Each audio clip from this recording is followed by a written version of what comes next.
मिसल कागज फूल है जिंदगी में बंदगी तू कौन है जिंदगी में बंदगी तू कौन है जिंदगी में बंदगी शर्मिंदा है जिंदगी में बंदगी शर्मिंदा है। अरे আমার যুবক বাবারা, তিন জায়গার দোয়া নিয়ে চলিও, জীবন ধন্য কসম। আর যদি ওই তিন জায়গার বদদোয়া নাও, জীবন ধ্বংস হয়ে যাবে, তাও খোদার কসম। এক নাম্বার জায়গা মা বাবা। ও মা বাবার দোয়া থাকলে তুমি ডাক্তার হলো, তোমার জীবনটা ধন্য হবে। দুই নাম্বার জায়গা তোমার শিক্ষক, যদি শিক্ষকের দোয়া থাকে লেখাপড়ায় বরকত বেড়ে যাবে। তিন নাম্বার জায়গা হলো উলামায়ে কেরাম। উলামায়ে কেরামের দোয়া নিয়ে যদি চলতে পারো, তোমার আদর্শ জীবন সুন্দর হয়ে যাবে। আল্লাহর কসম, এই তিন জায়গায় যদি বেয়াদবি করো, মরার আগে জীবনটা পঙ্গু হয়ে যাবে। মা বাবার সাথে যদি বেয়াদবি করো, জীবন ধ্বংস হয়ে যাবে। শিক্ষকের সাথে যদি বেয়াদবি করে বদদোয়া নাও, জীবন ধ্বংস হয়ে যাবে। উলামায়ে কেরামের সাথে বেয়াদবি যদি করো, জীবনটা ধ্বংস হয়ে যাবে। কাছে বসে বেয়াদবি করো আর ধার দূরে বসে করো। অতএব আমি অনুরোধ করি, ও সন্তান, ডাক্তার হও মা বাবার দোয়া নিয়া, কোরআনটা পড়ো। ডাক্তার হলেও দেখবা তোমার জীবন সফল হয়ে যাবে। ওই মা বাবার দোয়া, শিক্ষকের দোয়া, উলামায়ে কেরামের দোয়া নিয়ে সামনে আগাও। আল্লাহর ভয় অন্তরে জমা করে গুনাহ ছেড়ে দাও। স্কুল কলেজের কত ছাত্র পাঁচ ওয়াক্ত নামাজ পড়ে দেখলে কলিজা ঠান্ডা হয়ে যায়। তুমি পারো না কেন বাবা? মনে মনে একটু ভাবো, চিন্তা করো। জীবনে মনে স্বপ্নটায় গুনাহ তো কম করো নাই। মনের আশা পূরণ করে কত দাড়ি কাটলা, নামাজ ছাড়লা, বেপরদায় ঘুরলা, পার্কে পার্কে ঘুরলা। এখনো কি তওবা করবা না রে বাবা? মরণের আর সময় বাকি কত জানো? হায়াতের গ্যারান্টি কত জানো রে বাবা? চোখের সামনে কত সন্তান মায়ের সামনে বিদায়, গাড়িটা পানির মধ্যে পড়ে গেল।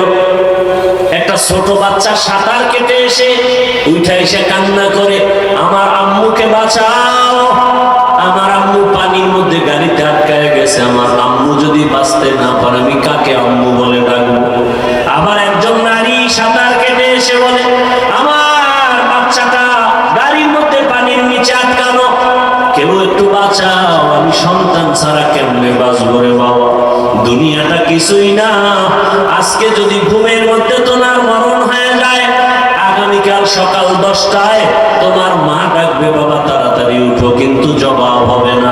মায়ের অন্তরে একটা দাগ কাটবে, মনে হয় না জানি কি হয়ে গেল।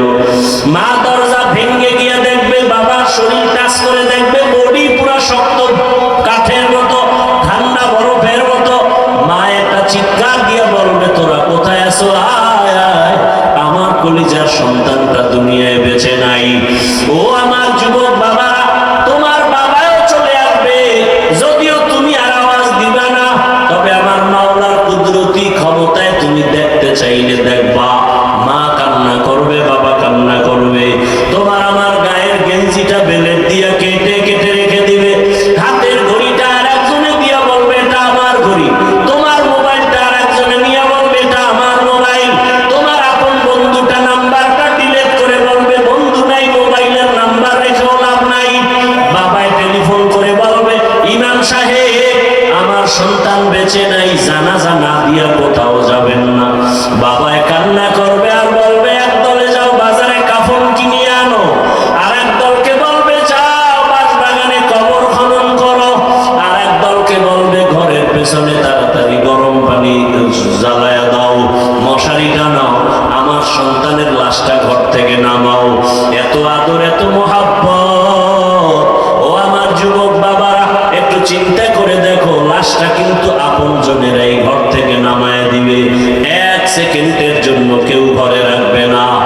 গোসল করায়া কাফনে ঢুকাইয়া যখন খাটিয়ার মধ্যে তোমার আমার লাশটা নিয়া জানাজার ময়দানে নিবে, তোমার মা দুঃখিনী কান্না করবে আর বলবে আমার বাবার লাশটা শেষবারের মতো দেখায় যাও। চেহারাটা দেখে কাঁদবে আর বলবে আমার সন্তানের মা ডাক আমার কলিজা ঠান্ডা করে, আজ আমার সন্তান নাই, কে আমাকে আম্মু বলে ডাকবে। ও সন্তানেরা, ওই মা বাবা জীবনের বড় সম্পদ। যার মা বাবা বেঁচে আছে জীবনটা ধন্য, দোয়া নাও। এই রত্ন হারায় গেলে আর পাইবা না রে বাবা, এখনো সময় আছে, বেয়াদবি না করে দোয়া নিও। এখন এই ময়দানে এমন আল্লাহর বান্দা আছে যার মা নাই, যার বাবাও বেঁচে নাই। মোনাজাতের পরে যাবে, অনেকে মা বলে ডাকবে, বাবাকে ডাকবে, যার মা বাবা নাই তার কলিজাটা ভেঙে যাবে। ওরে যার মা বাবা নাই, চোখের পানি ছেড়ে দোয়া করো। আমার মায়ার নবীও বড় এতিম অসহায়, 6 বছরে মা হারা আমার মায়ার নবী। ওই এতিম নবীর উম্মতেরা মা বাবার দোয়া ছাড়া, চোখের পানি ছাড়া এই চেয়ারে বসতে পারি নাই। ওই মা বাবার চোখের পানি দোয়া ছাড়া মাওলানা হতে পারি নাই। ওই মা বাবার চোখের পানি দোয়া ছাড়া তুমি টাকার মালিক হতে পারো নাই, বাড়ি গাড়ির মালিক হতে পারো নাই। ওই মা বাবার চোখের পানি তোমার জীবন সফল করে ফেলেছে। ওই মা বাবারে কবরে রেখে কেমনে আরামে ঘুমাও। ওই মা বাবার জন্য মোনাজাতে কান্না করো, দোয়া করো। আর যার মা বাবা বেঁচে আছে দোয়া নেও। বাবারে যদি কষ্ট দিয়া থাকো, গোপনে দোয়া নিও। মায়ের কাছে বাসায় গিয়া বলিও মা, আজকের কোরআনের বাগানে ওয়াজের ময়দানে কত মানুষ মোনাজাতে কান্না করলো, আমার চোখে পানি নেই, গুনার কারণে আল্লাহ বেজার। আজকে তওবা করেছি, আর গুনাহ করবো না, নামাজ ছাড়বো না, দাড়ি কাটবো না, বেপরদায় চলবো না। তোমাদের দোয়া নিয়ে, ওলামায়ে কেরামের পরামর্শ নিয়ে, নবীর আদর্শ মেনে চলবো। মা তুমি আমার মাথায় হাত দিয়া দোয়া করে দাও, আর কোনোদিন বেয়াদবি করবো না। মাকে যদি বলতে পারো, দেখবা মায়ের চোখে পানি চলে আসবে, কলিজা ভরে দোয়া করবে, আরশে আজিমের মালিক আমার কলিজার সন্তানটাকে তুমি কবুল করে নাও। ও আমার যুবক বাবারা, হেদায়েতের মালিক আমার আল্লাহ, ইজ্জতের মালিক আমার আল্লাহ, হায়াতের মালিক আমার আল্লাহ। ওই আল্লাহর উপরে ভরসা করে জীবনে যত নামাজ ছাড়লা, দাড়ি কাটলা, বেপরদায় চললা, আল্লাহকে মনে মনে বলো হে মালিক, জীবনে তো গুনাহ কম করি নাই, আজকে থেকে তওবা করে নিলাম, আর জীবনে নামাজ ছাড়বো না, বেপরদায় চলবো না, মা বাবার সাথে বেয়াদবি করবো না। দোয়া নিয়া, শিক্ষকের দোয়া নিয়া, উলামায়ে কেরামের পরামর্শ নিয়া, নবীজির সুন্নাত অনুযায়ী চলবো। তওবা করার মতো যদি অন্তর তৈরি হয়, মুনাফিকি যদি না থাকে, যাদের অন্তরে খাঁটি তওবার নিয়ত আছে, তারা দুটো হাত আল্লাহকে দেখাইয়া দাও। আয় আল্লাহ, আমাদের হাতগুলো কবুল করে নেন, তওবা কবুল করে নেন, তওবার উপরে মজবুত হইয়া চলার মতো তৌফিক আমাদের দান করেন, আমিন। জীবনের এক অমূল্য সম্পদ, বড় নিয়ামত আমাদের সুস্থতা। টাকা পয়সা, বাড়ি গাড়ি সব কিছু থাকলেও যদি জীবনটা অসুস্থতাই কেটে যায়, জীবনের কোনো মূল্য নেই। আর টাকা পয়সা, বাড়ি গাড়ি তেমন যদি নাও থাকে, কিন্তু আল্লাহ যদি সুস্থতার নিয়ামত দান করেন, এর থেকে সুখের জীবন আর হতেই পারে না। আল্লাহ আমাদের এই সুস্থতাকে দায়েমান কবুল করেন। এ মাহফিলের বরকতে এলাকার যারা কবরস্থ হয়ে আছেন, আল্লাহ তাদেরকে জান্নাত দান করেন। যারা বেঁচে আছেন, দীর্ঘ নেক হায়াত দান করেন। বিশেষ করে রমজানুল মুবারকের ঈদের আগ মুহূর্তে এবং পরে দুর্ঘটনায় হঠাৎ দুনিয়ার থেকে যারা বিদায় হয়ে গেলেন অ্যাক্সিডেন্ট করে, আল্লাহ তাদেরকে শহীদি মর্যাদায় জান্নাত দান করেন। চলার পথে আল্লাহ আমাদেরকে কুদরতের দ্বারা ইজ্জতের সাথে হেফাজত করেন। আজকের এই মাহফিল আল্লাহ হেদায়েত ও নাজাতের জন্য কবুল করেন। আয়োজনকারী, সহযোগিতাকারী আল্লাহ সবাইকেই কবুল করেন।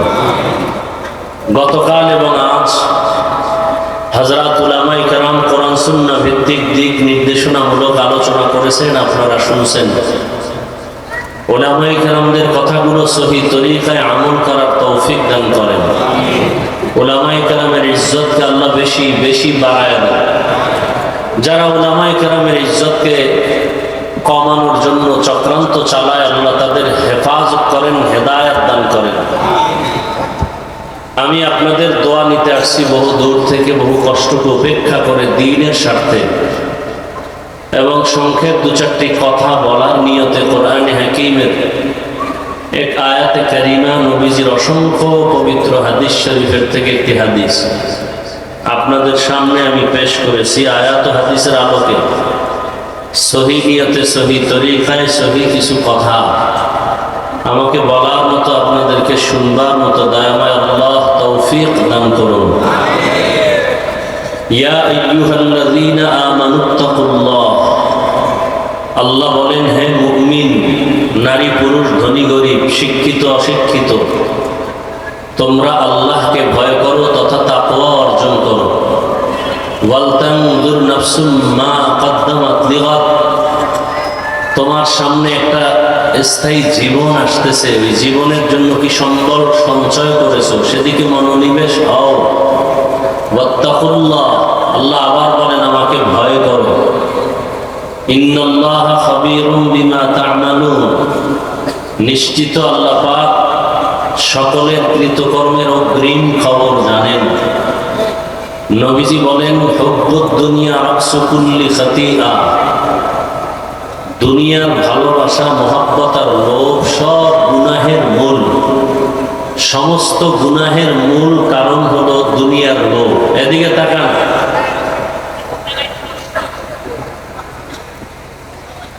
আমরা ওয়াজ মাহফিল করি আর আপনারা ওয়াজ শুনেন, ফাঁকে ফাঁকে দুই একটা ছোট ছোট কথা বলবো, এগুলো খেয়াল রাখবেন। একটা হলো ওয়াজ আর একটা হলো আওয়াজ। আওয়াজ আর ওয়াজের মধ্যে ব্যবধান হলো, ওয়াজ যদি চলে আর ওয়াজ যখন অ্যাকশন শুরু হয়, ওয়াজের মাধ্যমে মানুষের দিল নরম হবে, চোখে পানি আসবে। সেই ওয়াজটা হওয়ার জন্য দুইটা পুঁজি প্রয়োজন। ওই দুই পুঁজি যদি না থাকে, যত বড় বক্তা এলেমওয়ালা হোক আর আমলওয়ালা হোক, ওয়াজ হবে না, আওয়াজ হবে। দুই পুঁজির প্রথম হলো অদৃশ্য, আল্লাহর খাস রহমত। দ্বিতীয় পুঁজি হলো উপস্থিত ময়দানের শ্রোতাদের নিরঙ্কুশ মহাব্বত, ভালোবাসা। এই দুই জিনিস যখন থাকবে এবং বক্তা শ্রোতা সবার মধ্যে ইখলাস থাকবে, তখন ওয়াজ হবে। আর ওই ওয়াজের দ্বারা কিছুটা লাভ হবে, ফায়দা হবে। লাখ লাখ মানুষ যদি হয় আর ফজরে মসজিদ খালি হয়ে যায়, এই ওয়াজের দ্বারা কোনো লাভ নেই। বার্ষিক ওয়াজ মাহফিল 16তম, 17তম, 20তম আছে না?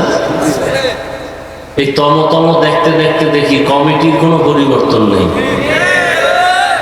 কি 15 বছর 20 বছর ওয়াজ চলে, আপনাদের দাড়ি উঠে না কেন? 5 ওয়াক্ত নামাজে মসজিদে দেখা যায় না কেন? ওয়াজ তো শ্রোতাদের হেদায়েতের জন্য, আমাদের হেদায়েতের জন্য না। তো আলহামদুলিল্লাহ, যার মাধ্যমে এখানে আজকের এই সুন্দর আয়োজন, নামাজ পড়লাম, দুটো খাইলাম, ওই মধ্যে পরিচয় হলো খুব ভালো মানুষ। তার বৃদ্ধ বাবা গত বছর দুনিয়া থেকে চলে গেছেন।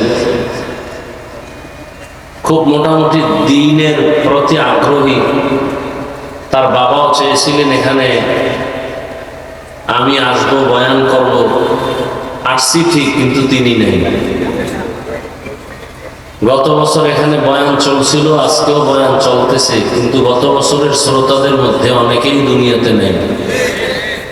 আগামী বছর বয়ান চলবে। আজকের যারা আছেন, আগামী বছর থাকার গ্যারান্টি নেই। আমাদের হিসাব সহজ। ওমর ফারুক রাদিয়াল্লাহু তাআলা আনহু বলেন, হাসিবু আনফুসাকুম ক্বাবলা আন তুহাসাবু। আল্লাহর আদালতে হিসাব চাওয়ার আগে নিজে হিসাব মিলায় নাও। এখন হিসাব মিলায় ভুল হলে আবার সমাধান করা যাবে, কিন্তু যখন আল্লাহ হিসাব চাইবেন তখন আর সমাধানের রাস্তা থাকবে না। আমরা মানুষ, এটা আমাদের বড় খেয়াল রাখতে হবে যে আমরা মানুষ। আমরা ফেরেশতার মতো সৃষ্টি মখলুক না, আমরা জিনের মতো মখলুক না। আমরা পৃথিবীর শ্রেষ্ঠ মখলুক মানুষ। আমাদের মতো শ্রেষ্ঠ পৃথিবীতে কোনো প্রাণী আল্লাহ বানান নাই। জমিন আমার গোলাম, আসমান আমার গোলাম, পৃথিবীর সবকিছু মানুষের জন্য। আর মানুষ কি জন্য? আল্লাহর ইবাদতের জন্য। এটাই আমার আসল কাজ। কেন আসলাম? আমি আসিনি, আমাকে পাঠানো হয়েছে। আবার আমি যেতে চাই না, আমাকে নিয়ে যাওয়া হবে। তাহলে মাঝখানে আমার কাজ কি?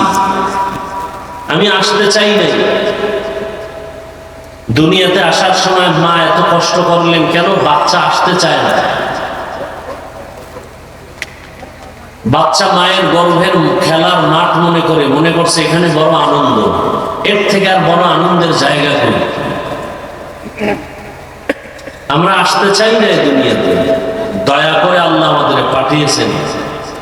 জমিনে এসে দেখি মায়ের গর্ভের ভেতরের মাঠের থেকে পৃথিবী নামক মাঠ তো আরো বড়, সেখানের থেকে আনন্দ আরো বেশি।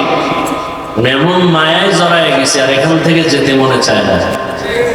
কিন্তু বারবার বলা হচ্ছে এখান থেকেও শান্তির মাঠ, খেলার মাঠ, আনন্দের মাঠ আরো বড় জান্নাত। কিন্তু এটা মনে মানে না, এই জন্য যাইতে চাই না। কিন্তু যেদিন বুঝে আসবে যাব, সেদিন আবার এমন আনন্দ হবে, ওই জান্নাতের মাঠ থেকে আর কেউ একবারের জন্য, এক সেকেন্ডের জন্য বের হতে চাইবে না। কিন্তু বিশ্বাসের অভাব। দেখেন, আমি আয়াত হাদিসের তরজমা করে নিয়েছি, ব্যাখ্যা দিব। সেই ব্যাখ্যার ভূমিকা স্বরূপ আনুষঙ্গিক কিছু কথা বলতেছি। বয়ান শুনবেন, যদি বয়ানটা দিলের মধ্যে নিতে নাই পারেন, বয়ান করে লাভ কি, শুনে লাভ কি? বয়ান তো আপনারাও জানেন, শুধু একটু টান দিবেন মাইকে, বয়ান আপনিও বক্তা হয়ে যাবেন। রাস্তাঘাটে অনেক দাড়ি কামানেওয়ালাও বক্তা দেখি, মসজিদের কালেকশন করে সুন্দর টান দিয়া। দেখছেন? খুব মজার মজার বয়ান করে। তাহলে আপনিও টান দিলে বয়ান হয়ে যাবে, আপনিও বক্তা, আমিও বক্তা। এটা তো সফলতার মানদণ্ড না। বক্তা হয়েছি ঠিক, মাওলানা হয়েছি ঠিক, মানুষ হতে পারি না। খুব কঠিন কথা। দাবি করি মানুষ, আসলে মানুষ হতে পারি না। মানুষের খাসলাত তো কুকুরের খাসলাত হতে পারে না। মানুষের চরিত্রের মধ্যে হিংস্র প্রাণীর চরিত্র আসতে পারে না। যখন চলেই আসছে আমার মধ্যে হিংস্র আক্রমণ, মানুষ হত্যার আক্রমণ, মানুষকে ঠকায়া হক এই প্রবণতা, বোঝা গেল আমার মধ্যে সুরাতে আমি মানুষ, চরিত্র পশুর থেকেও খারাপ। এই বিষয়ে আল্লাহ কোরআনে বয়ান করেছেন। আমাকে মনে রাখতে, এর কোনো নির্ধারিত সময় নাই, জায়গাও, কিন্তু যেতে হবে। ঈদের জামা কাপড় নিয়ে রওনা, ট্রেনের সাথে ধাক্কা লেগে সব শেষ। জামা কাপড়গুলো ভিডিও আকারে মিডিয়াওয়ালারা দুনিয়াওয়ালাদেরকে দেখায় দিল। কোথায় আনন্দ আর এখন কোথায় কান্না। এই অজে আসছেন, বাসা পর্যন্ত যাওয়ার গ্যারান্টি আছে? কিসের বাহাদুরি করে, কিসের তো ভাব? হঠাৎ বুকে ব্যথা, হঠাৎ ধরবে আর দেখবে নাই। রাতের বেলা বিছানায় ঘুমাবেন, ঘুমের মধ্যে কি আজরাইল আসতে পারে? এই চিন্তাটা যে করে, তার কানের মধ্যে গানের তার লাগায় কিভাবে? যে আজরাইল এসে যদি দেখে আমার গানের মধ্যে হেডফোন লাগানো, গান শুনতেছি, আর আজরাইল এসে দেখে, তা আমি মুসলমান হিসেবে তো আমার চিন্তা করা উচিত। এই কথাগুলো হিন্দুদেরকে বললে ওরা অনেক আগে রসুলের আশেক হয়ে যায়। দেখেন, এখানে সব আমরা মুসলমান। আপনাদের আল্লাহ আমার আল্লাহ দুই না এক। তাল মিলেন না, বুঝে শুনে বলেন। আমার নবী আপনাদের নবী, সত্য কথাটা স্বীকার করেন, মানেন আর না মানেন। আপনাদের কোরআন আমার কোরআন নাকি আলাদা?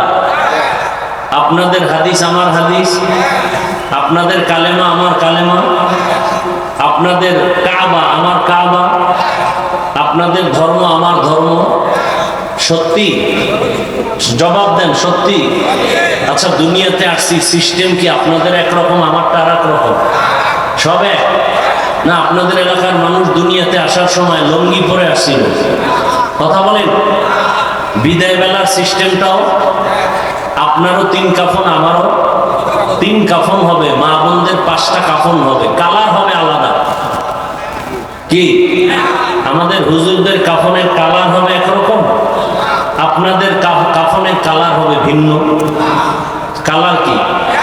কি কালার? সাদা। আচ্ছা, কবরের সাইজ একটু আলাদা হবে, আপনাদের এলাকার কবর 1 হাত বড় হবে আমাদের তুলনায়, তাও এক। আচ্ছা, কবরে রাখার পরে প্রশ্ন হবে আমার জন্য 3টা, আপনাদের 5টা, তাহলে প্রশ্নগুলো এক। তাহলে আল্লাহ এক, নবী এক, কোরআন এক, কাবা এক, ধর্ম এক, কালেমা এক, দুনিয়াতে আসাও এক, বিদায়ও এক, কাফন এক, কালার এক, কবর এক, প্রশ্ন এক। এখন শুধু মোনাজাতটা বাকি, হাত উঠায় খালি বলবো আলহামদুলিল্লাহি রাব্বিল আলামিন, সব শেষ। আর জীবনে আসবো কিনা জানা নাই, শেষ। ডিস্টার্ব করিস না, যুবকদেরকে বলছি, নিজের কপালও নষ্ট করিও না, অন্যের ক্ষতি করিও না। আমি একটু আগেই বলছি, শ্রোতাদের অন্তর ভরা মোহাব্বত আর আল্লাহর রহমত থাকলে ওয়াজ হবে, নাহলে কিচ্ছু হবে না। 24টা ঘন্টা মোবাইল নিয়ে ব্যস্ত, মোবাইল, বাথরুমে মোবাইল, ঘরের রুমে মোবাইল, সারা রাত মোবাইল দেখে দেখে গুনাহ করে, চোখের গুনাহ, হাতের গুনাহ, জবানের গুনাহ, অন্তরের গুনাহ। আল্লাহ দয়া করে বেহেশতের বাগানে নিয়ে আসেন। কেমন বাগান? বসার সাথে সাথে সবার গুনাহ মাফ। তাহলে মাত্র 2-1 ঘন্টা বয়ানে আসছেন, এই টাইমটা মোবাইল না চালাইলে বিশাল ক্ষতি হবে আপনাদের। 24 ঘন্টাইতেই গজবটা নিয়ে থাকেন, কখন আল্লাহর গজবে পড়েন আমি তো সেই ভয়ে আছি। আমি হাসির কথা বলছি, তো হাসেন কেন? আমি যে কথা বলছি, লজ্জা থাকলে তো কান্না করা উচিত, যে আমি মানুষ হিসাবে এত খারাপ হয়ে গেলাম কেন? এই মোবাইলওয়ালারা, এত ভাব ভেতরে, একটা মোবাইলওয়ালা, টাচ মোবাইলওয়ালা দাঁড়াতে পারলে বলো বুকে হাত দিয়া যে হাফিজ ভাই আমি টাচ মোবাইল চালাই কিন্তু আমার গুনাহ হয় না। সাহস থাকলে দাঁড়াও তো আল্লাহকে সাক্ষী রেখে। বরং আমি বলবো এই টাচ মোবাইল চালাও, গোপনে হোক আর ওপেনে হোক, তোমার চরিত্র খারাপ, তোমার চোখ না পাক, হাত না পাক, জিহ্বা না পাক, অন্তর না পাক। আল্লাহ নিয়ে আসছেন বেহেশতের বাগানে, এই টাইমটুকু মোবাইল নিয়ে হাতে কেন? এই টাইম মোবাইল থেকে একটু আলাদা থাকা যায় না? কপালটা এত খারাপ, যেই বিষয়টা, যেই টাইমের ব্যাপারে আল্লাহ রসুল সুসংবাদ দিচ্ছেন যে বসলেই গুনাহ মাফ। এরকম একটা মজলিস আরশে আজিমে আল্লাহ ফেরেশতাদের মাধ্যমে মিলায় রাখছেন, আমাদের প্রশংসা করতেছেন আর আমরা আল্লাহর প্রশংসা করতেছি। এবং সর্বশেষ আল্লাহ ফেরেশতাকে সাক্ষী রেখে ঘোষণা দিতেছেন, ওই দিনের মজলিসে যারা আসছে আমি আল্লাহ এদের জীবনের সব গুনাহ মাফ করে দিলাম। ফেরেশতারা বলে একদল তো ওয়াজ শুনতে আসছে, আর অনেক মানুষ আসছে তামাশা দেখতে, ওয়াজ শুনতে আসে নাই। আল্লাহ বলেন ওই তামাশা দেখনেওয়ালাদেরও মাফ করে দিলাম। কথাগুলো শুনবেন, বুঝবেন, আমি কোনো প্রশ্ন করলে জবাব দিবেন, শুধু শুধু চিল্লা চিল্লি করবেন না, অনুরোধ। কারণ এমন একটা টাইম, এখন কোন মানুষ এখন ঘুমে আছে, ঘুমের থেকে উঠবে, তাহাজ্জুদের নামাজে দাঁড়াবে, অসুস্থ রোগী। খুব সংক্ষেপ আমি বয়ান শেষ করব, খুবই সংক্ষেপ, তবে আপনাদের ধৈর্যের উপরে। যদি সেই সংক্ষেপটা আপনাদের ভালোবাসায় দেখি 1 ঘন্টা তো 1 ঘন্টা, যদি দেখি আধা ঘন্টা তো আধা ঘন্টা। সব কথার শেষ কথা, উঠা বসা করলেই আমি হাত উঠায় দোয়া করে বলবো। আসলাম না, আপনারা যদি না আনেন, আর এই জীবনে এই দেশে আসলাম না, রিজিকের মালিক ওয়াজ মাহফিল না আল্লাহ? পিপিলিকার খানা কে দেন? বলেন, সত্য কথা বলেন। উড়ন্ত পাখি উঠতেছে, ওর খানা কে দেন? নদীর মধ্যে হাজারো ধরনের মাছ কে খাওয়ায়? জঙ্গলের প্রাণীর খানা কে দেন? সত্য বলেন, ওরা দামি না আমরা দামি? তো ওদের রিজিক দিতে পারলে আল্লাহ আমাকে ওটা দিবেন না? তো ওয়াজ না করলে খানা বন্ধ হয়ে যাবে, চাকরি না করলে খানা বন্ধ হয়ে যাবে। ইঁদুর কি চাকরি করে? মাছ কি চাকরি করে? পিপলিকা কিসের চাকরি করে? ওরা যদি টাইম মতো খানা পায়, মানুষ কেন খানার জন্য এত কষ্ট করে? একমাত্র কারণ ওরা আল্লাহর হুকুম ঠিক মতো মানে। মানুষ হলো গাধা, মানুষ গাদ্দারি করে। না হয় খানা ঘুমের মধ্যে বিছানায় আসতো। বনি ইসরাইলদের খানা আসমান থেকে আসে নাই? কথা বলেন না কেন? কোরআনে ঘটনা আছে না? তো বনি ইসরাইলের থেকে আমরা আরো তো দামি। আমাদের খানা বন্ধ কেন? দেশে এত অশান্তি কেন? কাকে দোষ দিবেন? গোটা দুনিয়াতে অশান্তি কেন? আপনার ঘরে ছোট বাচ্চা আছে না, শিশু? বলেন না কেন? ওর জ্বর হয়, ঠান্ডা লাগে, ও অসুস্থ হয় কেন? ও কোনো গুনাহ করছে? তো অসুস্থ হলো কেন? ওর তো কোনো গুনাহ নেই। ভালো করে বুঝেন, বুঝার অনেক কথা আছে। এজন্য আপনাদের মোহাব্বত থাকলে বয়ান আসবে। আমি মুখস্থ করে আসি না ঢাকার থেকে যে আজকে এখানেই বয়ান করবো। আমি আউযুবিল্লাহ পড়ছি আর আল্লাহর সাহায্য চাইছি যে কোন আয়াতটা পড়া যায়। আল্লাহ যেটা জেহেনে এনে দিয়েছেন ওটাই পড়ছি। আমি 1 সেকেন্ড আগেও এই চেয়ারে বসার আগে চিন্তা করি নাই কোন আয়াত দিয়ে বয়ান করব, কোন হাদিস দিয়ে বয়ান করব। মুখস্থ করে বয়ান করা যায় না, আর ওই বয়ানে কোনো বরকত পাওয়া যায় না। আল্লাহ সবাইকে হেদায়েত দান করুন। তো আপনার আমার আল্লাহ এক, নবী এক, কোরআন এক, কাবা এক, ধর্ম এক, কালেমা এক, কাফন এক, কবর এক, প্রশ্ন এক, পোশাক আলাদা কেন? কি চিন্তা করেন? আমি আপনার থেকে কোনো জবাব চাই না, চিন্তা করবেন মানুষ হিসেবে। হয়তো সবাই শার্ট প্যান্টটাই পরি, যেহেতু আমরা আল্লাহ, রসুল, হাদিস, কোরআন সব এক, পোশাকে এক হোক, সবাই প্যান্ট শার্টটাই পরি। আর যদি মনে করেন না যে ওটা ঠিক না, আমাদেরটা ঠিক, তাহলে আপনি এটা পড়েন।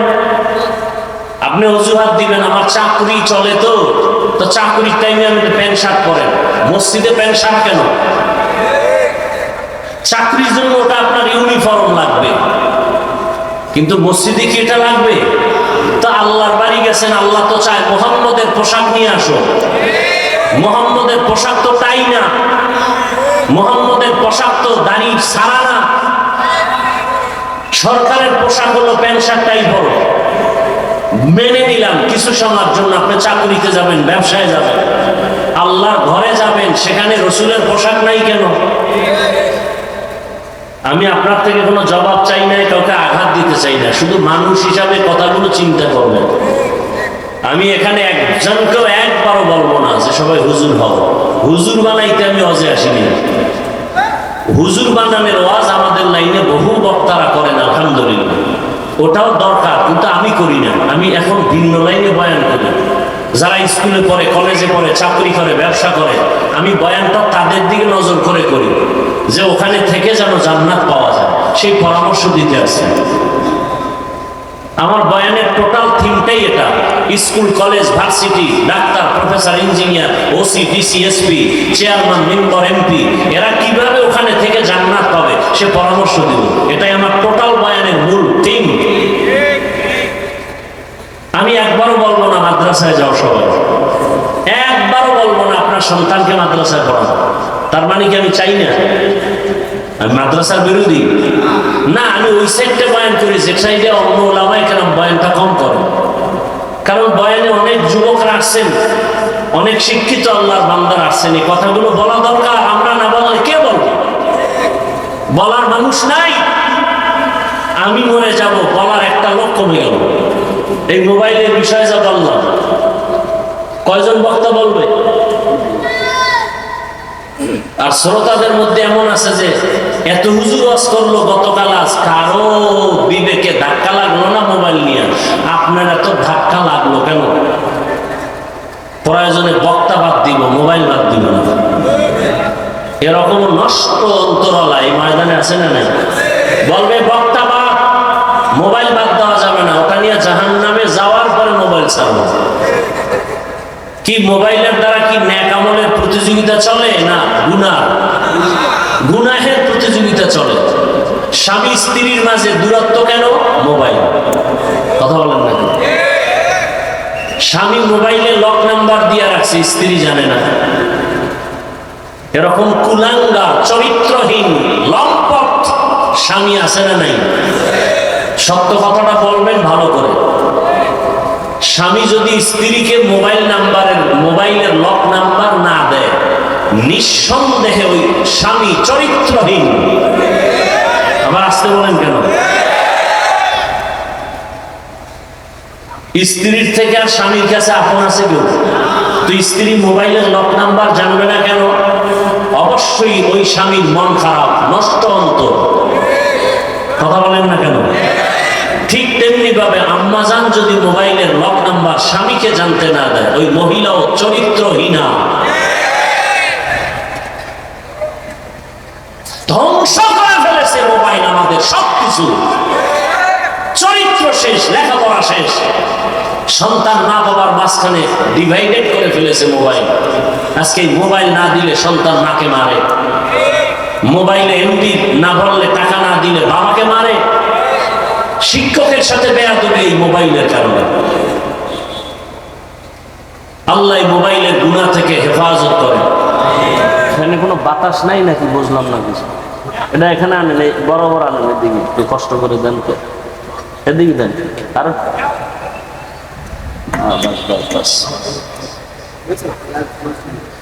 হেদায়েত অনেকের হয়ে গেছে মনে হয় না? ওই যে কিছু লোক যাইতেছে, হেদায়েত হয়ে গেছে। এগুলো যেই বয়ান দিছি আর করার বয়ান লাগে না। মাশাআল্লাহ, এগুলো হেদায়েত হয়ে গেছে। শয়তানে যারে ধরে কাম থুইয়া আকাম করে। হ্যাঁ, আপনি যদি দীর্ঘ টাইম ওয়াজের প্যান্ডেলে বসতে না পারেন, এই প্যান্ডেলে ঢুকলেন কেন? কমিটি মাইক লাগাইছে না বাইরে? বাহিরে মাইক দেয় নাই? এই ব্যারামওয়ালা যাবো বিড়ি টানার ব্যারাম, ফাঁকে ফাঁকে বিড়ি টানতে হবে, ওই দোকানে যাইতে হবে চানাচুর খাইতে। এই কমিটি এগুলোর জন্য মাইক লাগাইছে যে ওখানে বিড়িও টানো, বয়ানও শুনো। বেহেশতের প্যান্ডেলে বিঘা ডিস্টার্ব করিও না। রাগ করতেছেন আপনারা? রাগ করলে একদিন করবে, তাতে আমার আসবে আর যাবে কি? পয়গম্বর বলেন সব পাপের মূল দুনিয়ার লোভ। কিসের লোভ? দুনিয়ার লোভ। আপনার আমার আল্লাহ এক, নবী এক, কোরআন এক, কাবা এক, ধর্ম এক, সব এক। অথচ আপনি টুপি মাথায় দিতে লজ্জা পান, আর আমি টুপি মাথায় না দিলে লজ্জা পাই। আপনি কত বড় ভিআইপি মুসলমান। আমি দাড়ি রাখতে খুব খুশি, কাটতে লজ্জা। আপনার দাড়ি কাটতে খুব খুশি, রাখতে লজ্জা। আপনি মুসলমান, আপনাকে টুপির জন্য আমাকে আলাদা বয়ান দিতে হবে, নামাজের জন্য আপনাকে আলাদা বয়ান দিতে হয়। অথচ এই বয়ানগুলো তো হিন্দুদের করা দরকার ছিল, খ্রিস্টানকে করা দরকার ছিল।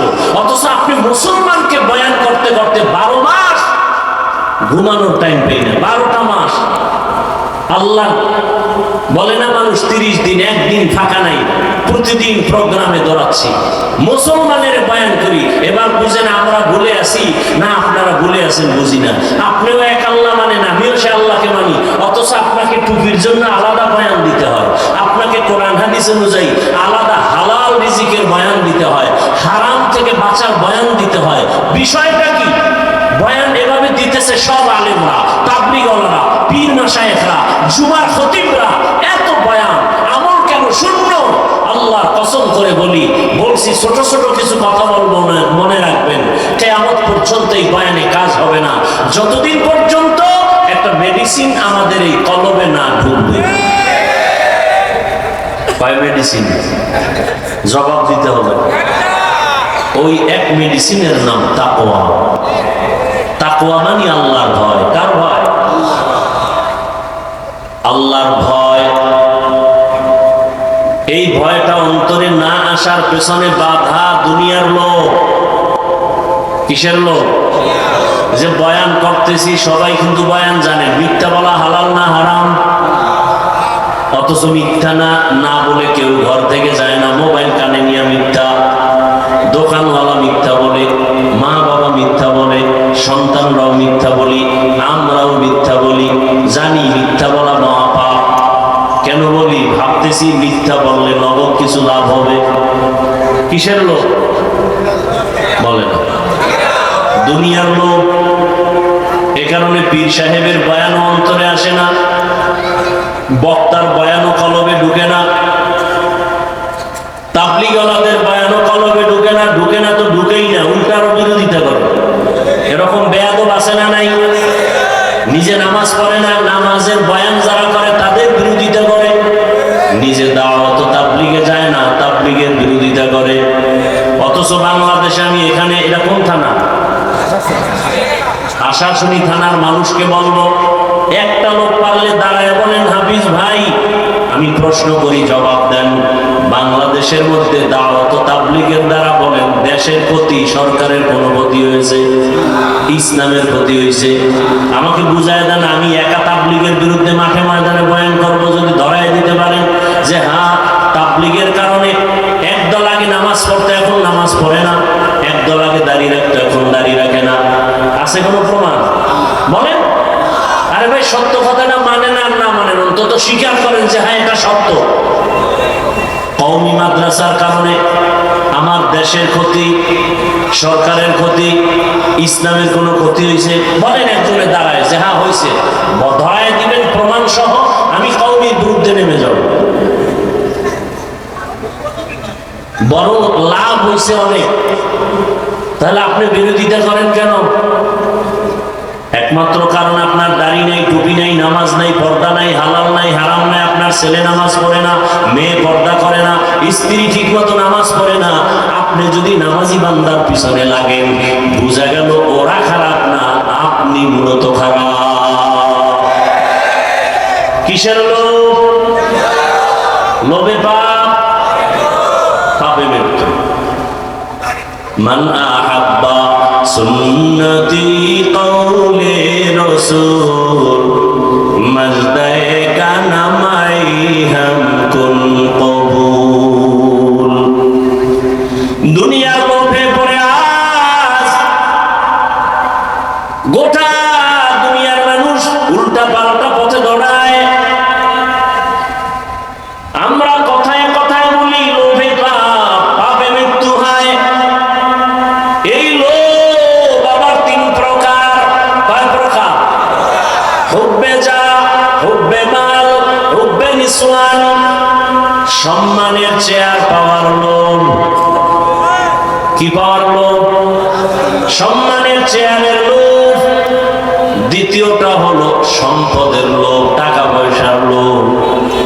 ভোটের আগের রাত্রে কত আশেকে রসুলেরা টাকা খাইয়া বাম দিকে দৌড়াইছে, ডানের খবর নেই। এরকম আল্লাহর ফেরেশতা এই এলাকায় নেই। হ্যাঁ, হায় হায় হায়, কে বলবে এই কথা? যারা ভোটের আগে টাকা খেয়েছে তারা দেশের দুশমন, তারা মানবতার দুশমন। কোন কারণে খাইছে?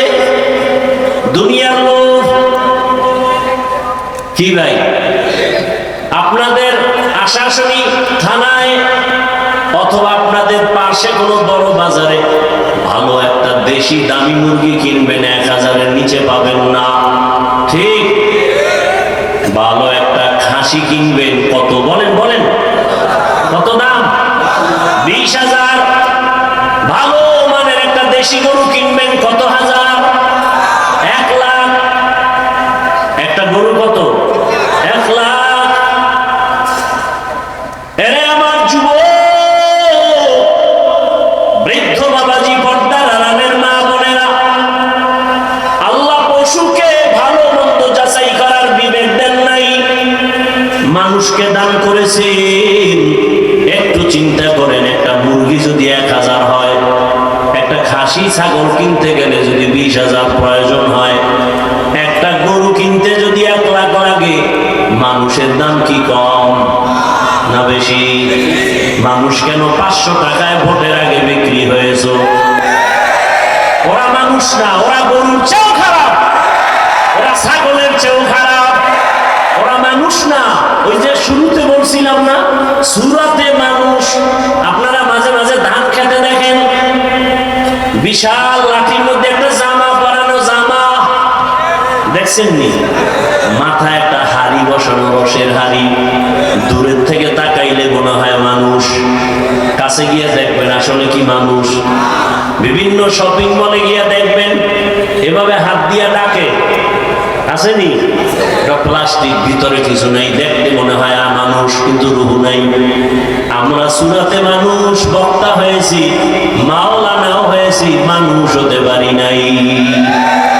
গর্বা সূরাত আদমি ইনসাবুদে আহমদ বু জাহলো হামেক সাবুদে আদমিরা আদমিয়ত লাজমাস উদেরা গর বুনা বশদ হি জামাস আদমিয়ত লাহম শাহম পশুত নিস আদমিয়ত জুজরে জয় দোসতে নিস।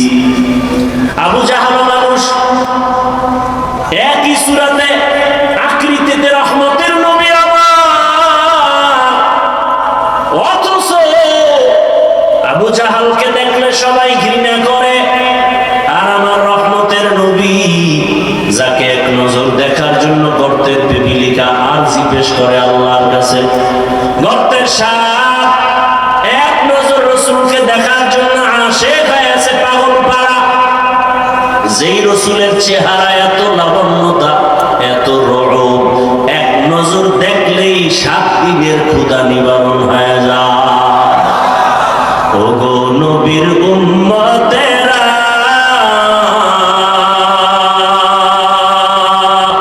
হয়ে আজি দিশাহারা, কোরআন হাদিসের চলো যখন যাহা চায় বলে,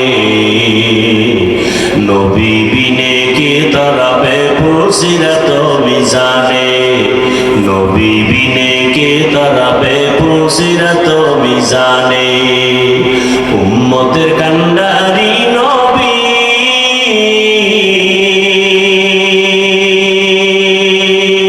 কাঁদছেন উম্মতের লাগি, এখনো কাঁদেন নবীজি শুয়ে মদিনার পানে, নবী বিনে কে তরাবে পুরসিরাত মিজানে, নবী বিনে কে তরাবে পুরসিরাত মিজানে।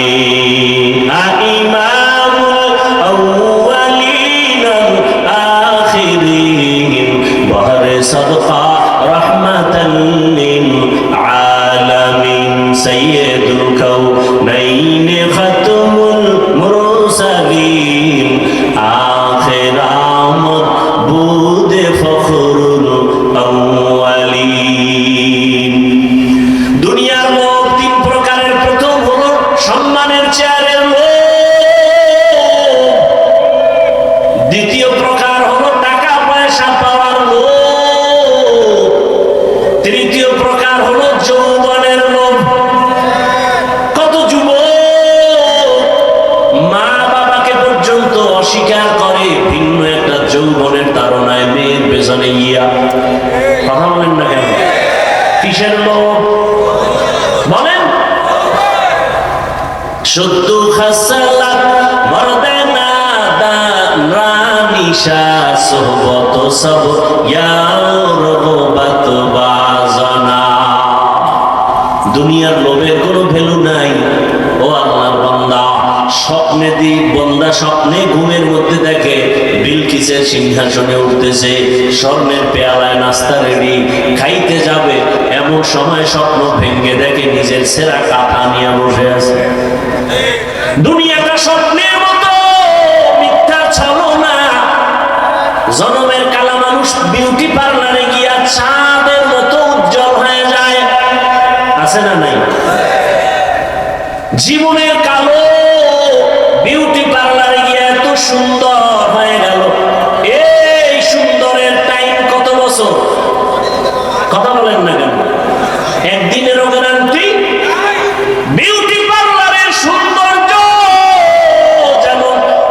আসল সৌন্দর্য না, দুনিয়ার রং তামাশা যাই দেখো, বাড়ি গাড়ি আসো তোমার বাড়ি না। আল মালু ওয়াল বানুন জিনাতুল হায়াতিদ দুনিয়া ওয়াল বাকিয়াতুস সালিহাত খায়রুন ইনদা রাব্বিকা সাওয়াবা ওয়া খায়রুন আমালা। দুনিয়ার মাল আর সম্পদ আর সন্তান যাই দেখো, দুনিয়ার সৌন্দর্য, এগুলোর কোনো ভ্যালু নাই। সূর্যের আলো দেখা পাগল হইস না রে যুবক, মনে করছে আলো তোর জীবনভর থাকবে না। সূর্যের আলোর পেছনে কিন্তু অন্ধকার অপেক্ষমান আছে না নাই? সূর্য যদি ডুইবা যায়, হাজার লাইট জ্বালাইবা তারপর অন্ধকারই দেখা যায়। মাঠের মধ্যে একটু আলো দেখা যায়, তাও পুরা দেখা যায় না। কেন? আলো নেই। একটা লাইটের দরকার নাই, মাওলায় সূর্য উঠায় দিবে। দুনিয়ায় যে আলো আসবে, দুনিয়ার কোনো মানুষে আলো দিতে পারবে? सूरज ने दिया अपनी शुआओं को ये पैगाम, सूरज ने दिया अपनी शुआओं को ये पैगाम, दुनिया है अजब चीज को भी सुबह को भी शाम, दुनिया है अजब चीज को भी सुबह को भी शाम। अरे हमार कलिजार যুবক বাবারা, বৃদ্ধ বাবাজিরা, ও পর্দার আড়ালের আম্মা জানেরা, জীবনে তো কত রাত ঘুমাইলেন আর কত ঘুমাবেন। এখন তো রাতের বেলা ঘুমায় না, মোবাইলের ডিউটি পালন করে। স্ত্রীর হক আদায় করে না, সন্তানের হক আদায় করে না, স্বামীর হক আদায় করে না, সারা রাত মোবাইলের হক আদায় করে রাত কাটায় দেয়। কখন ফজর হয় খবর নাই, ফজরের আগে ঘুমায় যায়। অথচ রহমতের নবী বলেন, কেউ যদি এশার নামাজ পড়ে ঘুমাও, আবার ঘুম থেকে উঠে যদি ফজরের নামাজ আদায় করে, ঘুমের মধ্যে যে সময়টা কেটে যায় নেকের পাল্লায় ওজন করা হবে। আতিনা ফি দারে দুনিয়া না হাসানান, আতিনা ফি দারে উকবানা হাসান, ইয়া দিয়াসাল মুস্তাগীসিন ইহদিনা লিফতিখারা বিল উলুমি ওয়াল গিনা, হর গোরি দেনে কো তু তৈয়ার है, जो न मांगे उससे तू बेजार है। এরে আল্লাহর বান্দারা, ফেরাউন নামের এক ব্যক্তি পাপিষ্ঠ, আল্লাহর দুশমন, নাম জানেননি? কথা বলেন, কোরআনে আসেনি নাম? এত বড় বেঈমান ফিরাউন, এক সময় সে নিজে ক্ষমতার চেয়ারে বসিয়া দাবি করলো, আনা রব্বুকুমুল আ'লা। নিজের দাবি করলো, শুধু খোদা না বলে আমি সব থেকে বড় খোদা। কিন্তু ওই ফেরাউনের লাশ কোথায় আছে জানা আছে কারো? মাটিও গ্রহণ করে নাই। অথচ তার কথায় মিশরের মানুষ উঠত আর বসত। কত পাওয়ার! কোটি টাকার মালিক দেখো, অভাব হয় না দূর, গরিবে ঘুমায় আরাম করে মনটা বাহাদুর। ফেরাউনের লাশটা দেখো মিশর জাদু ঘরে, খায় না মাটি পোকা মাছি সবাই ঘৃণা করে। হৃদয় থাকিবে যার নম্রতা সদা, রহমত আসিবে সে তা প্রভুর ওয়াদা। বড় বড়াই থাকলে দিলে রহমত আসবে না, নিজেকে নিজে ছোট মনে করিও সদা। উঁচু জমিন থেকে পানি নিচু জমিনে যায়, তেমনি খোদার রহমত আসে নম্রতার হৃদয়। ভোগবিলাসের বাড়ি গাড়ি পরে রবে সব, থাকতে সময় স্মরণ করো আল্লাহ আমার রব। ফেরাউনের জীবনটা শেষ। কিয়ামত পর্যন্ত দুনিয়া নবীদেরকে আল্লাহ দেখাই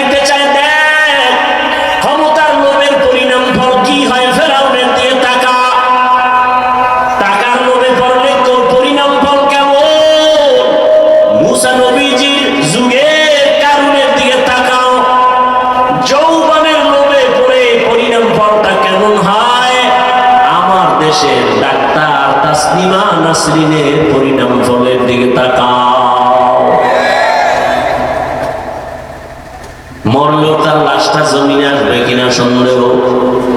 অথচ আরো একজন ডাক্তার ডক্টরের ডিগ্রি নিয়ে আছে, গোটা দুনিয়াতে মানুষের হৃদয়ের মধ্যে ডাক্তার জাকির নায়ক। কথা বলে না? সম্মান কম না বেশি? টাকার কারণে, ক্ষমতার কারণে না রে বাবা, একমাত্র আল্লাহর ভয় তাকে এত দূরে আগায় নিছে। ক্ষমতার লোভেও তাকে পিছনে ফেলতে পারে নাই, টাকার লোভেও ফেলতে পারে নাই, যৌবনের লোভেও ফেলতে পারে নাই। ও আমার যুবক বাবারা, বয়ান সবাই জানো, সারা রাত বয়ান শুনে কি লাভ হবে যদি মসজিদে ফজরে খালি হয়ে যায়? নবী বলেন বাইনাল আব্দি ওয়া বাইনাল কুফরি তারকুস সালাহ। বেঈমান আর মুমিনের ভেতরে ব্যবধান হলো নামাজ।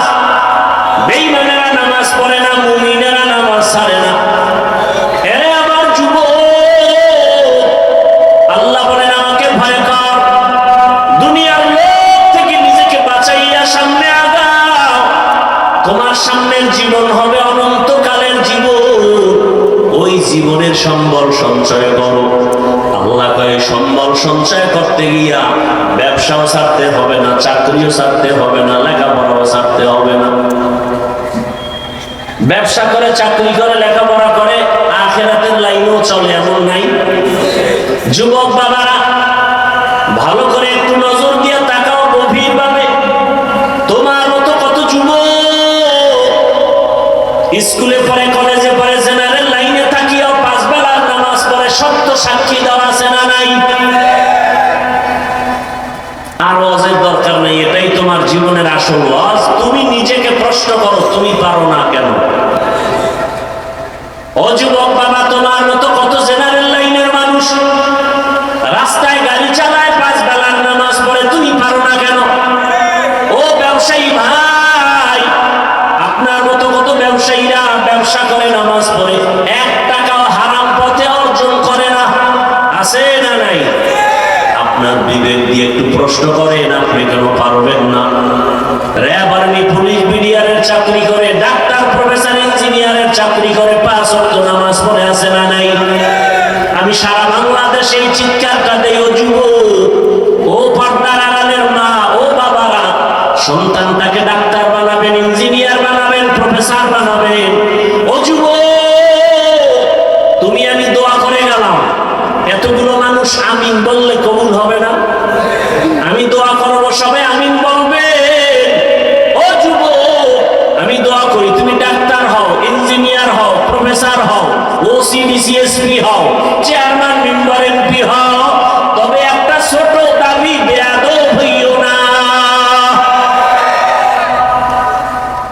বলতে পারো হাফিজ ভাই, ডাক্তার হব, ইঞ্জিনিয়ার, প্রফেসর হব, ওসি, ডিসিএসপি, চেয়ারম্যান হব, বেয়াদব হব না। কথার ব্যাখ্যা কি? ব্যাখ্যা হলো 3 জায়গায় বেয়াদবি করবা না। আল্লাহর কসম 1 বার, আল্লাহর কসম 2 বার, আল্লাহর কসম 3 বার, ওয়াল্লাহি বিল্লাহি তাল্লাহি। ওই 3 জায়গায় যদি বেয়াদবি করো, ডাক্তার হলো তুমি মরার আগে জুতার বাড়ি খাইবা, ইঞ্জিনিয়ার হলো তোমার মরার আগে জীবনটা নষ্ট হয়ে যাবে, মরবা না, ইজ্জত নষ্ট হবে, আল্লাহর কসম। আর ওই 3 জায়গার দোয়া নিয়ে যদি চলো, তাহলে ডাক্তার হলেও সারা দেশের মধ্যে তোমার সম্মান, মরিয়া গেল সম্মান।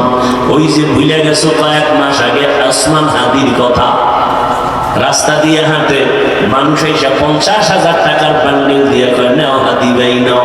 কেন? এমনি দিলাম। কি যুবকরা বানায় বলতেছি? আর তোমার চরিত্র কত খারাপ, সারা রাত মোবাইলে আকাম করবা, এমবি নাই। এখন এমবি ভরতে টাকা লাগবে, কই বাবা? শেষ ফল সিদ্ধান্ত নিছো মায়ের মানিব্যাগ ধরবা। তাহলে মায়ের টাকা চুরি করো, বাবার টাকা চুরি করো, তুই তো ঘরের চোর।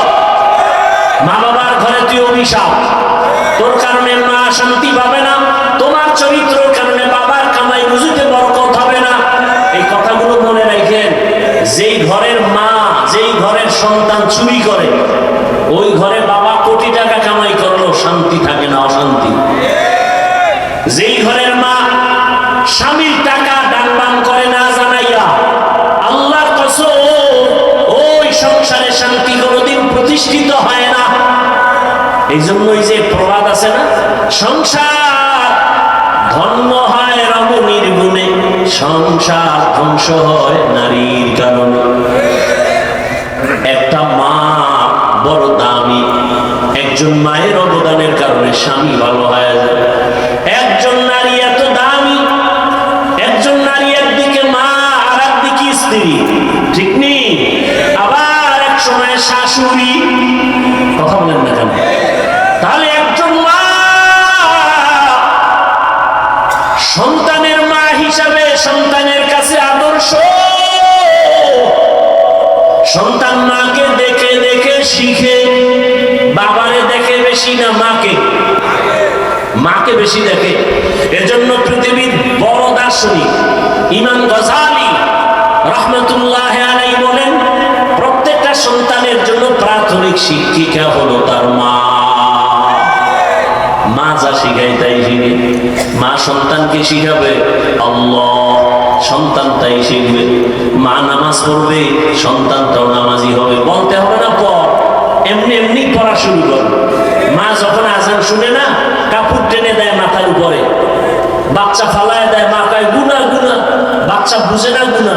একদিন মা অজান্তেই কাপড় পরে গেছে, এবার বাচ্চা এসে টাইনে উঠায় আম্মু গুনা গুনা।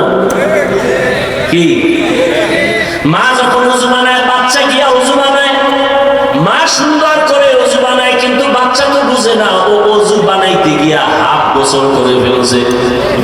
মা যখন যায় নামাজে দাঁড়ায় গেছে, বাচ্চাটাও যায় নামাজে দাঁড়ায় গেছে। মা বুকে হাত বেঁধে আল্লাহর সাথে মহব্বতে তেলাওয়াত করে আলহামদুলিল্লাহি রাব্বিল আলামিন আর রহমানির রহিম মালিকি ইয়াউমিদ্দিন ইয়াকা না'বুদু ওয়া ইয়াকা নাস্তাঈন ইহদিনাস সিরাতাল মুস্তাকিম সিরাতাল লাযীনা আন'আমতা আলাইহিম গায়রিল মাগযুবি আলাইহিম ওয়ালাদ-দাল্লিন। বাচ্চা বুঝে, মাঝে তেলাওয়াত করে, এটার নমুনা কি করে ঠোঁট নাড়ায়, বাচ্চাটাও ঠোঁট নাড়ায়।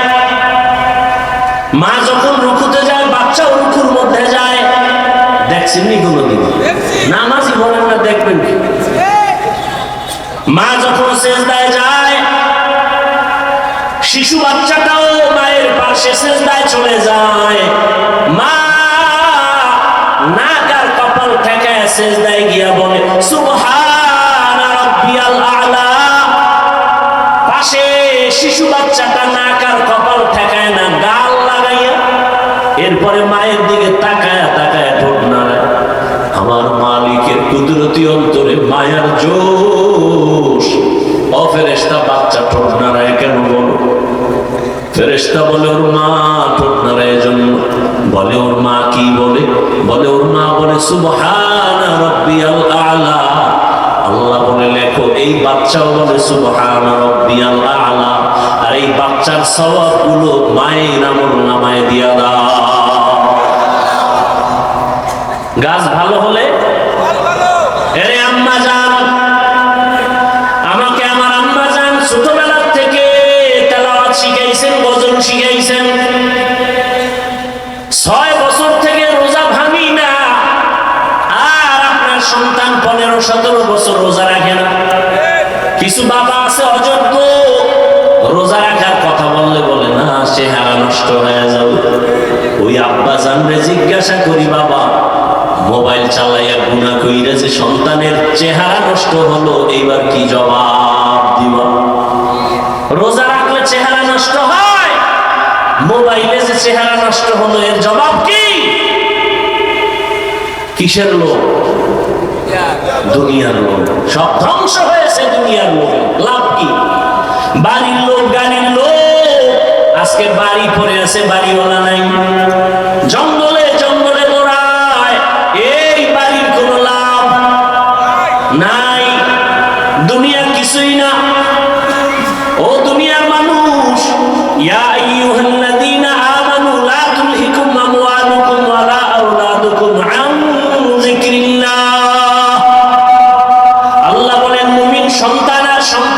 সতর্ক, তোমার সন্তান আর সম্পদের কারণে আমার আল্লাহর স্মরণ থেকে তোমরা গাফেল থেকো না, ভিন্ন লাইনে যাইও না। কারণ ওই সম্পদ তোমাকে জাহান্নামে নিবে, ওই সন্তান তোমাকে জাহান্নামে নিবে। ভালো করে মনে রাখবেন, লিখে রাখবেন, বহু মা বাবা শুধু সন্তানের অপরাধের কারণে কিয়ামতের দিন জাহান্নামে যাবে। আল্লাহ নিজেই বলেছেন কিয়ামতের ময়দানে সন্তানেরা মা বাবার বিরুদ্ধে মামলা দায়ের করবে।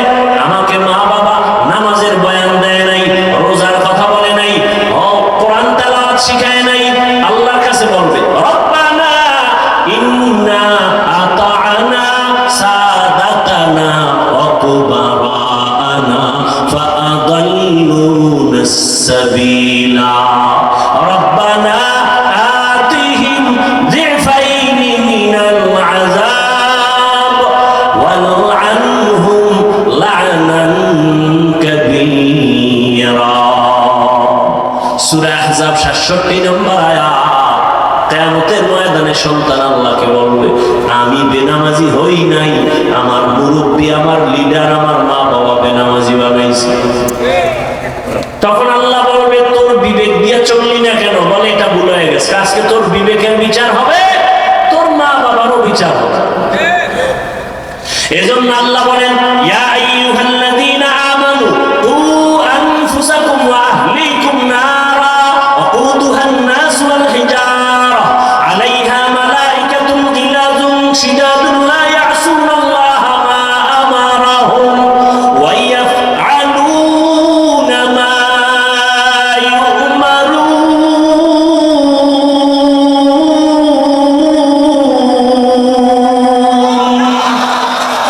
ই কালামে জিন্দা কুরআনে হাকীম হিকমতে উলায়া জালাসতু কাদীম।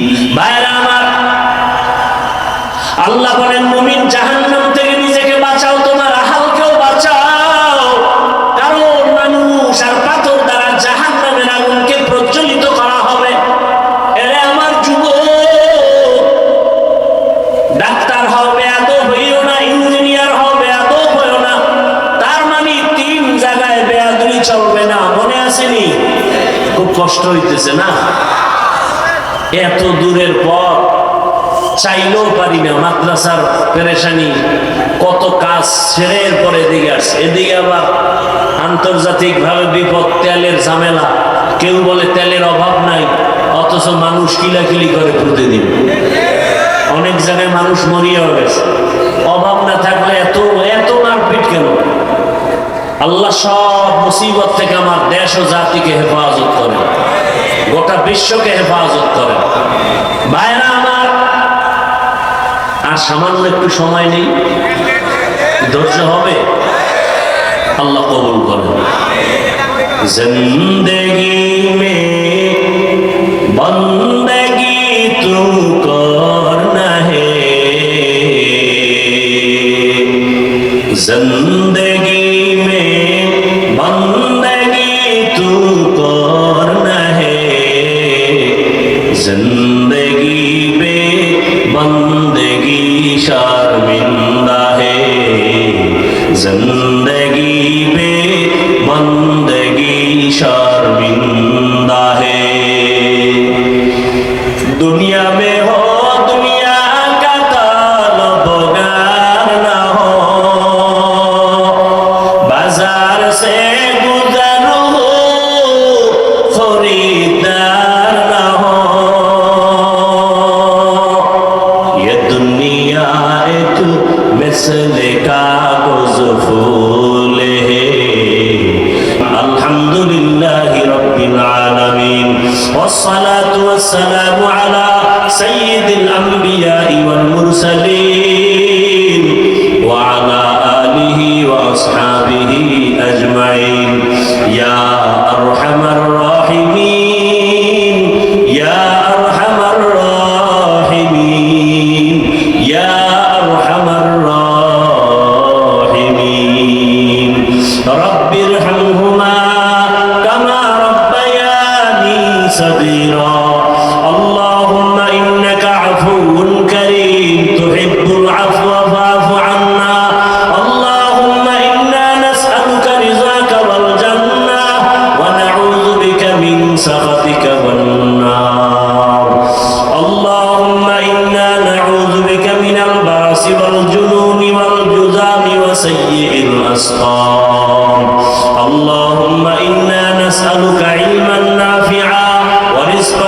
واسعا وشفاء من كل داء رب اشرح لي صدري ويسر لي أمري واحلل عقدة من لساني يفقه قولي ربنا لا تزغ قلوبنا بعد إذ هديتنا وهب لنا من لدنك رحمة إنك أنت الوهاب وديار মালিক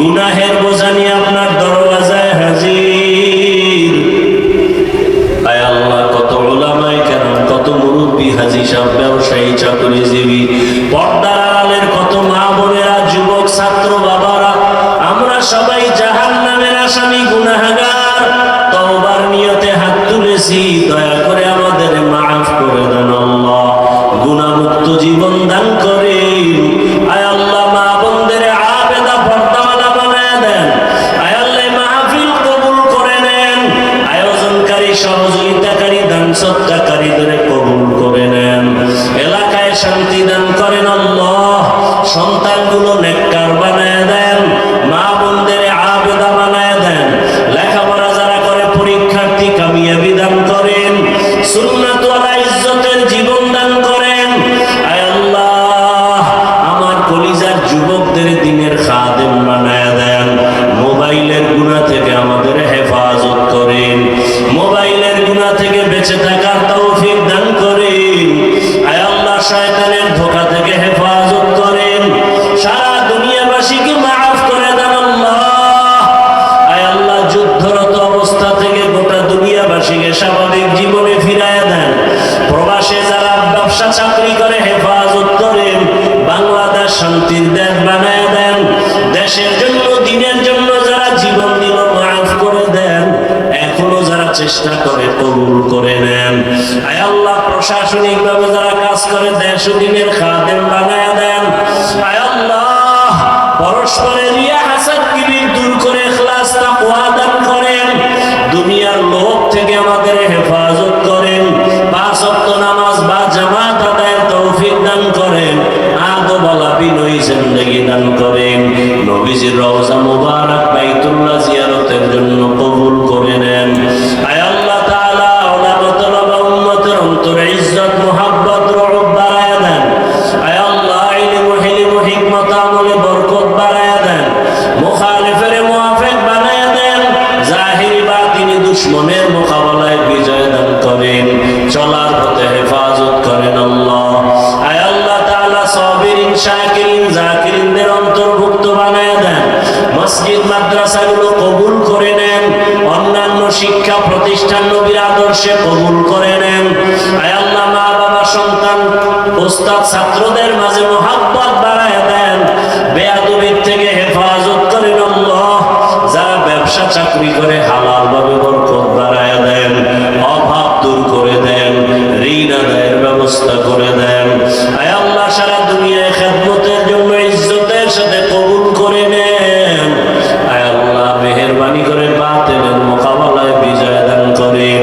বাতিলকে বাতিলের দ্বারা দমন করে দেন বাতিলের নেফাকি জাহির করে মুমিনের ঈমান আমল হেফাজতের ব্যবস্থা করে দেন গুনাহের প্রতি ঘৃণা জমায়া দেন নেক আমলের আগ্রহ বাড়ায়া দেন আয় আল্লাহ নবীজির রওজা মুবারক বাইতুল্লাহ জিয়ারতের জন্য কবুল করে নেন আমরা যারা হাত তুলেছি জানি না এ ময়দানে কারাইয়াতি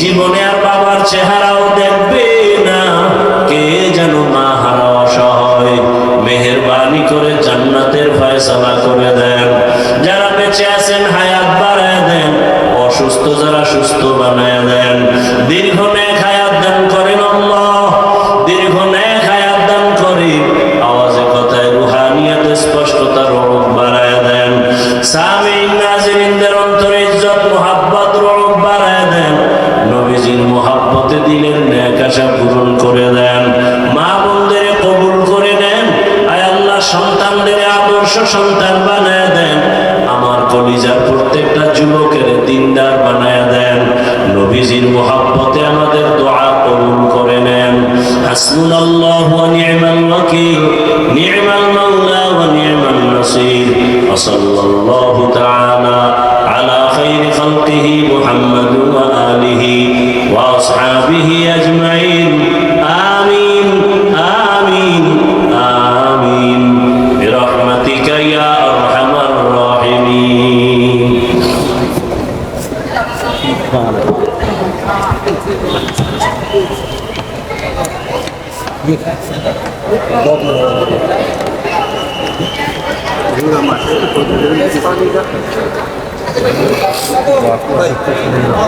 ভাই